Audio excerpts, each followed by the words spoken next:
السلام علیکم۔ آج منگل ہے، اپریل کی 19 تاریخ۔ پاکستان میں سر شام کے 7، بھارت میں 7:30، اور یہاں ہمارے اسٹوڈیوز کی گھڑیوں میں صبح کے 10 بج رہے ہیں۔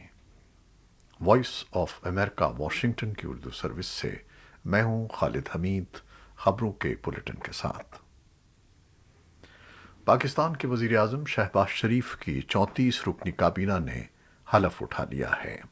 ایوان صدر میں منگل کو منعقدہ تقریب کے دوران چیئرمین سینٹ صادق سنجرانی نے کابینہ ارکان سے حلف لیا۔ وفاقی کابینہ میں 31 وفاقی وزیر، 3 وزیر مملکت اور 3 معاون خصوصی شامل ہیں۔ منگل کو حلف اٹھانے والی پاکستان کی کابینہ میں مسلم لیگ نون کے 14، پاکستان پیپلز پارٹی کے 9، جمعیت علماء اسلام فے کے 4، ایم کیو ایم پاکستان کے 2، مسلم لیگ قاف اور جمہوری وطن پارٹی بلوچستان عوامی پارٹی کے ایک رکن شامل ہیں۔ بعض وزراء نے حلف اٹھانے کے بعد منگل کو باضابطہ طور پر اپنی ذمہ داریاں سنبھال لی ہیں، جن میں وزیر اطلاعات مریم اورنگ زیب، وزیر قانون اعظم نذیر تارڑ اور وزیر مملکت برائے خارجہ امور حنا ربانی کھر شامل ہیں۔ نومنتخب وزیر اعلیٰ پنجاب حمزہ شہباز شریف نے گورنر پنجاب کی جانب سے ان کے عہدے کا حلف نہ لینے پر ہائی کورٹ سے رجوع کر لیا ہے۔ درخواست میں گورنر پنجاب اور چیف سیکریٹری کو فریق بنایا گیا ہے۔ درخواست میں موقف اختیار کیا گیا ہے کہ گورنر پنجاب نومنتخب وزیر اعلیٰ پنجاب سے حلف نہیں لے رہے، جو آئین اور قانون کی خلاف ورزی ہے۔ افغانستان میں شیعہ اکثریتی کابل ضلع کے مغربی حصے میں منگل کی صبح ایک اسکول اور ایک تعلیمی مرکز میں یکے بعد دیگرے 3 دھماکوں میں کم از کم 26 افراد ہلاک ہو گئے ہیں۔ کابل پولیس کے ترجمان خالد زدران نے کابل کے ضلع 18 میں عبد الرحیم شہید اسکول میں صبح 10 بجے کے قریب یکے بعد دیگرے 3 دھماکوں کی تصدیق کی اور کہا کہ ان دھماکوں میں کم از کم 6 افراد ہلاک اور 11 زخمی ہوئے ہیں۔ ابھی تک کسی گروپ نے ان دھماکوں کی ذمہ داری قبول نہیں کی ہے۔ ہلاکتوں کی تعداد ابتدائی معلومات پر مبنی ہے اور اس میں اضافہ ہو سکتا ہے۔ طالبان کے وزیر خارجہ امیر خان متقی اور ایرانی وزیر خارجہ حسین امیر عبداللہیان نے ٹیلی فون پر افغان مہاجرین کی صورتحال بشمول حالیہ واقعات پر تبادلہ خیال کیا اور دونوں ممالک کے تعلقات کی خرابی کے لیے بعض حلقوں کو مورد الزام ٹھہرایا۔ طالبان کی وزارت خارجہ نے ایک بیان میں کہا کہ دونوں فریقوں نے اس بات پر اتفاق کیا کہ کچھ متعصب حلقے دونوں قوموں کے درمیان نفرت کے فروغ کے لیے میڈیا کا استعمال کر رہے ہیں۔ متقی نے ایرانی وزیر خارجہ کو بتایا کہ وہ ان مسائل پر بات چیت کے لیے جلد ہی ایک وفد ایران بھیجیں گے۔ پاکستان میں انسداد دہشت گردی کی عدالت گجرانوالہ نے سیالکوٹ میں سری لنکن شہری پریانتھا کمارا کو قتل کرنے اور جلانے کے مقدمے کا فیصلہ سناتے ہوئے واقعے میں ملوث 6 ملزمان کو سزائے موت اور 9 ملزمان کو عمر قید کی سزا سنائی ہے۔ عدالت نے واقعے میں ملوث 72 ملزمان کو فرداً 2 سال اور ایک ملزم کو 5 سال قید کی سزا بھی سنائی ہے۔ انسداد دہشت گردی گجرانوالہ کی جج نتاشا نسیم نے کوٹ لکھپت جیل میں فیصلہ سنایا۔ اور اب یوکرین اور روس کی جنگ کے بارے میں تفصیلی خبریں۔ یوکرین کی فوج نے منگل کو کہا ہے کہ روسی افواج ڈونیٹسک اور لوہانسک کے علاقوں پر مکمل کنٹرول حاصل کرنے کی کوشش کر رہی ہیں۔ یہ ملک کے مشرقی حصے میں اسٹریٹجک علاقے ہیں جو روس کو جزیرہ نما کرائمیا کے ساتھ جوڑتے ہیں۔ کرائمیا پر روس نے 8 سال قبل قبضہ کیا تھا۔ فوج کے جنرل اسٹاف کا یہ بیان روس کی جانب سے کیف کے آس پاس کے علاقوں سے پیچھے ہٹنے کے ایک دن بعد سامنے آیا ہے، جس میں یہ بھی کہا گیا ہے کہ یوکرین بھر میں شہری اہداف پر روسی میزائل اور فضائی حملے بند نہیں ہو رہے اور روسی فوجیوں نے ڈونباس کے لیے جنگ شروع کر دی ہے، جس کے لیے وہ طویل عرصے سے تیاری کر رہا تھا۔ یوکرین کے صدر ولادیمیر زیلنسکی نے پیر کو دیر گئے ایک ویڈیو خطاب میں کہا کہ روسی فوج کا ایک بڑا حصہ اس کارروائی کے لیے مختص ہے۔ ڈونباس علاقے میں لوہانسک اور ڈونیٹسک شامل ہیں۔ یہ دو صوبے پہلے ہی جزوی طور پر روسی حمایت یافتہ علیحدگی پسندوں کے قبضے میں ہیں، اور اس کے ساتھ ہی جنوب میں محصور بندرگاہ شہر ماریاپول بھی شامل ہے۔ روس کی وزارت دفاع نے منگل کو کہا کہ اس کی افواج نے رات کے دوران 1200 سے زائد اہداف پر میزائلوں اور توپ خانوں سے حملے کیے ہیں۔ ان میں مشرقی یوکرین میں بھی درجن بھر سے زائد حملے شامل ہیں۔ پینٹاگون کے ترجمان جان کربی نے پیر کو صحافیوں کو بتایا کہ روس نے ڈونباس اور ماریاپول سمیت جنوبی علاقوں میں یہ حملے کیے ہیں۔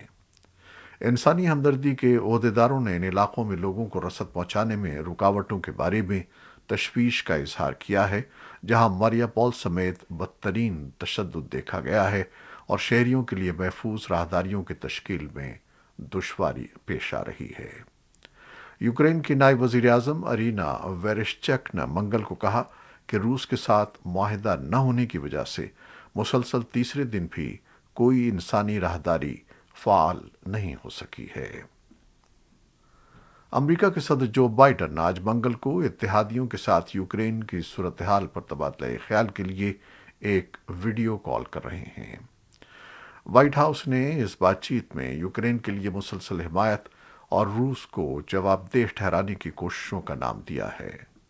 روس کے خلاف مزید پابندیوں پر غور کرنے کے سوال پر وائٹ ہاؤس کی پریس سیکریٹری جین ساکی نے صحافیوں کو بتایا کہ امریکہ پابندیوں کے اہداف کو بڑھانا جاری رکھے گا اور ان کے اثرات سے بچنے کی کوششوں کو روکنے کے لیے اپنی پابندیوں کو مزید سخت کرنے کے اقدامات کرتا رہے گا۔ ایجنسی فرانس پریس AFP کی خبر کے مطابق روسی صدر ولادیمیر پوٹن نے پیر کے روز اس بریگیڈ کو اعلیٰ اعزاز تفویض کرنے کا اعلان کیا جس پر یوکرین نے الزام عائد کیا تھا کہ اس نے بوچا کے قصبے میں انسانیت سوز کارروائیاں کی تھیں۔ دوسری جانب ایسوسی ایٹڈ پریس نے خبر دی ہے کہ روسی صدر نے کہا ہے کہ روس پر مغربی ملکوں کی جانب سے لگائی گئی بے شمار پابندیاں ناکام ثابت ہوئی ہیں۔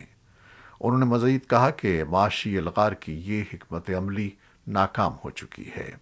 تاہم پوٹن نے تسلیم کیا کہ روس میں عام استعمال کی اشیاء کی قیمتوں میں اضافہ ہوا ہے۔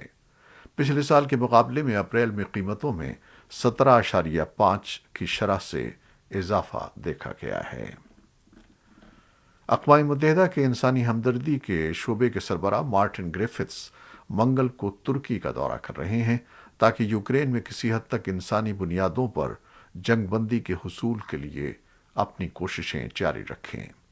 گریفٹس نے نامہ نگاروں کو بتایا کہ جنگ بندی کے آثار تو نہیں ہیں، لیکن وہ 1-2 ہفتوں میں ممکن ہو سکتی ہے۔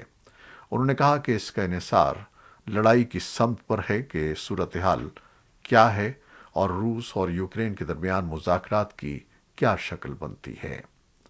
مذاکرات اس وقت انتہائی نچلی سطح پر ہو رہے ہیں۔ گریفٹس نے یہ امید بھی ظاہر کی کہ 24 اپریل کو آرتھوڈاکس ایسٹر کا موقع لڑائی میں وقفے کا باعث ہو سکتا ہے۔ اقوام متحدہ کے سیکرٹری جنرل انطونیو گتریس نے اتوار کے روز ترک صدر رجب طیب اردوان سے ترکی کی میزبانی میں یوکرین اور روس کے درمیان ثالثی کی کوششوں کے حوالے سے بات کی تھی۔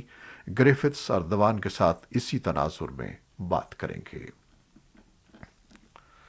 یوکرین بھر میں اقوام متحدہ کا عملہ 1300 اراکین پر مشتمل ہے جو حکومت کے زیر کنٹرول علاقوں اور مشرق میں غیر سرکاری علاقوں دونوں میں موجود ہے، اور جنوب میں ماریاپول جیسے محصور شہروں کے لیے امداد اور انخلا کی راہداری کھولنے کی کوششیں کرنے کے علاوہ حال ہی میں اس نے اپنا کیف دفتر دوبارہ کھولا ہے۔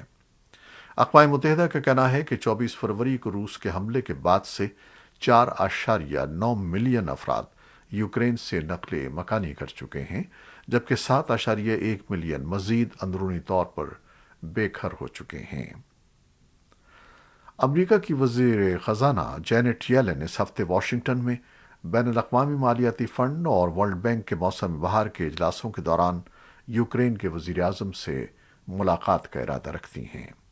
لیکن اس کے ساتھ ساتھ وہ روسی حکام سے رابطے سے گریز کریں گی جو گروپ آف 20 کے کچھ ایونٹس میں شرکت کا ارادہ رکھتے ہیں۔ یوکرین پر روسی حملہ اور فوڈ سیکیورٹی سمیت عالمی طاقتوں کو معیشت پر مرتب ہونے والے اثرات سے نمٹنے جیسے مسائل ان ایونٹس میں توجہ کا کلیدی نقطہ ہوں گے۔ ورچوئل اور ذاتی سطح پر یہ ملاقاتیں جمعہ تک جاری رہیں گی۔ سری لنکا کے صدر نے پیر کو سنگین معاشی صورتحال کے نتیجے میں پیدا ہونے والے سیاسی بحران کو حل کرنے کے سلسلے میں کابینہ میں 17 نئے ارکان کا تقرر کیا ہے۔ یہ تقرریاں ایندھن اور خوراک کی قلت پر کئی ہفتوں سے جاری مظاہروں اور صدر گوتا پایا راجا پاک سے اور ان کی حکومت سے مستعفی ہونے کا مطالبہ کیے جانے کے بعد کی گئی ہیں۔ نئے وزراء سے خطاب میں صدر راجا پاکسے نے ایک مؤثر اور صاف ستھری حکومت کے لیے ان کی حمایت کی درخواست کی۔ انہوں نے بحران کو نظام میں تبدیلی لانے کا ایک موقع قرار دیا جس کی عوام توقع کر رہے ہیں۔ سویڈن میں انتہائی دائیں بازو کے سیاستدان راسمس پالوڈن کی جانب سے قرآن پاک کی بے حرمتی اور ملک بھر میں اسے جلانے کے منصوبے پر حالات کئی روز سے کشیدہ ہیں اور اب تک 40 افراد زخمی ہوئے ہیں، جبکہ 1.5 درجن سے زائد گاڑیاں نذر آتش کی گئی ہیں یا انہیں نقصان پہنچایا گیا ہے۔ خبر رساں ادارے ایسوسی ایٹڈ پریس کی رپورٹ کے مطابق 1 کروڑ آبادی والا ملک سویڈن ان دنوں بدامنی، جھڑپوں، آتش زنی اور تشدد کا شکار ہے۔ خبر رساں ادارے اے ایف پی نے رپورٹ کیا تھا کہ سویڈن میں انتہائی دائیں بازو کے گروپ کی جانب سے قرآن کو جلائے جانے کے بعد کئی روز سے کشیدہ صورتحال ہے۔ پولیس نے پیر کو کہا ہے کہ ان واقعات میں کم از کم 40 افراد زخمی ہوئے ہیں اور تشدد سے نمٹنے کے لیے مزید وسائل کا مطالبہ کیا گیا ہے۔ کئی مسلم ممالک نے اینٹی امیگریشن اور اینٹی اسلام گروپ کے ڈینش سویڈش سیاسی رہنما راسمس پالوڈن کی جانب سے قرآن پاک کو جلائے جانے کی عمل کی مذمت کی ہے۔ ایران کے صدر ابراہیم رئیسی نے کہا ہے کہ اگر اسرائیل نے ایرانی سرزمین کے خلاف کوئی اقدام کیا تو ایرانی افواج اسرائیل کے دل کو نشانہ بنائے گی۔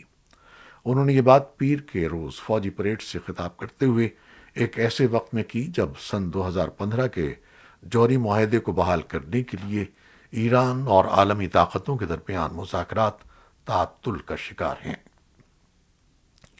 ایران نے الزام لگایا ہے کہ جوہری ہتھیاروں کے پروگرام کے شبے میں اسرائیل نے اس کی متعدد تنصیبات پر حملے کیے ہیں اور ایرانی نیوکلیئر سائنسدانوں کو ہلاک کیا ہے۔ اسرائیل نے ان الزامات کی نہ تو تردید کی ہے اور نہ ہی تصدیق۔ اسرائیل نے، جس کے بارے میں عام خیال ہے کہ وہ مشرق وسطیٰ کا ایٹمی ذخیرے کا حامل ایک ہی ملک ہے، کہا ہے کہ وہ ایران کے کسی نیوکلیئر معاہدے کا پابند نہیں ہوگا اور ایرانی جوہری تنصیبات کے خلاف یک طرفہ کارروائی کر سکتا ہے۔ اور اب کورونا وائرس سے متعلق خبر۔ وائٹ ہاؤس نے اعلان کیا ہے کہ امریکہ 12 مئی کو کووڈ کی دوسری عالمی سربراہی اجلاس کی مشترکہ میزبانی کرے گا تاکہ بین الاقوامی سطح پر وبا کو ختم کرنے کی بڑھتی ہوئی کوششوں پر تبادلہ خیال کیا جا سکے اور مستقبل میں کورونا وائرس کی مختلف شکلوں سے نمٹنے کی تیاری کی جا سکے۔ امریکہ، بیلیز، جرمنی، انڈونیشیا اور سینیگال کے ساتھ اس ورچوئل اجلاس کی میزبانی کر رہا ہے۔ یہ اجلاس ایک ایسے وقت پر ہو رہا ہے جب چین میں حالیہ پابندیوں کے بعد وبا کے نئے کیسز سامنے آئے ہیں اور امریکہ میں کورونا وائرس کی ایک نئی BA.2 قسم عروج پر ہے۔ پانچوں ممالک نے ایک بیان میں کہا کہ سمٹ کووڈ-19 وبا کے شدید مرحلے کو ختم کرنے اور مستقبل میں صحت کے خطرات سے نمٹنے کے لیے ہماری اجتماعی کوششوں کو دگنا کرے گی۔ شنگھائی میں حکام نے پیر کو بتایا کہ کووڈ سے 3 افراد کی موت ہوئی ہے۔ یہ وبا سے ہونے والی حالیہ اموات کا پہلا باضابطہ اعلان ہے۔ کووڈ کی وبا کے نتیجے میں میگا سٹی ہفتوں سے طویل لاک ڈاؤن میں ہے، جس سے بڑے پیمانے پر اشتعال اور غیر معمولی احتجاج ہوا ہے۔ میونسپل ہیلتھ کمیشن کے مطابق مشرقی کاروباری مرکز میں پیر کے روز 22,248 نئے کیسز سامنے آئے ہیں۔ شنگھائی کے 26 ملین رہائشیوں کو اپریل کے اوائل سے اپنے گھروں میں رہنے کا حکم دیا گیا تھا، جس کی وجہ کووڈ انفیکشن کے کیسز میں ہونے والا اضافہ ہے۔ بیجنگ کی سرکاری زیرو ٹالرنس حکمت عملی کے باوجود چین میں کووڈ کے نئے کیسز بڑھ رہے ہیں اور لاک ڈاؤن کا مقصد مین لینڈ میں کورونا وائرس کے پھیلاؤ کو ختم کرنا ہے۔ یہ تھیں وہ خبریں جو فیس بک لائیو پر ہم نے آپ کے لیے پیش کی۔ ہماری ویب سائٹ، یوٹیوب اور پوڈ کاسٹ پر یہ بلیٹن پوسٹ کر دیا جاتا ہے۔ آپ ہمارے بلیٹن کو شیئر کرتے ہیں اور اپنے کمنٹس میں اپنی محبتوں اور دعاؤں کا اظہار کرتے ہیں، جس کے لیے ہم آپ کے فرداً فرداً مشکور ہیں۔ اپنی ان محبتوں کو اور دعاؤں کو جاری رکھیے گا۔ خالد حمید کو اب اجازت دیجیے گا۔ اللہ حافظ۔